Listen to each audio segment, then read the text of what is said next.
لیکن علماء نے لکھا کہ ماں باپ کی خدمت یہ وہ عمل ہے کہ کل آخرت میں تو اللہ تعالیٰ جو اجر و ثواب عطا کرے گا وہ تو آخرت ہے، فرمایا دنیا پہ بھی اللہ تعالیٰ اس شخص کو محروم نہیں رکھتا۔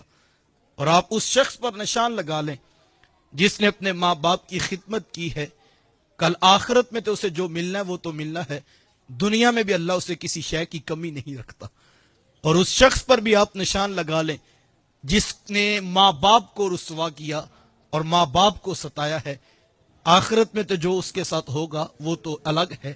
لیکن دنیا پر بھی آپ اس کو رسوا ہوتا ہوا ضرور دیکھیں گے۔ تو مجھے اور آپ کو ان چیزوں کی طرف غور کرنا۔ دنیا میں آپ بڑے بڑے لوگوں کی جو ہے وہ فہرست اٹھا لیں، جس شخص کو بھی عروج ملا ہے، جس شخص کو بھی بانک پن ملا ہے، اسے ماں باپ کی خدمت کا صلہ ملا۔ تصوف کا کتنا معتبر ترین نام ہے حضرت بایزید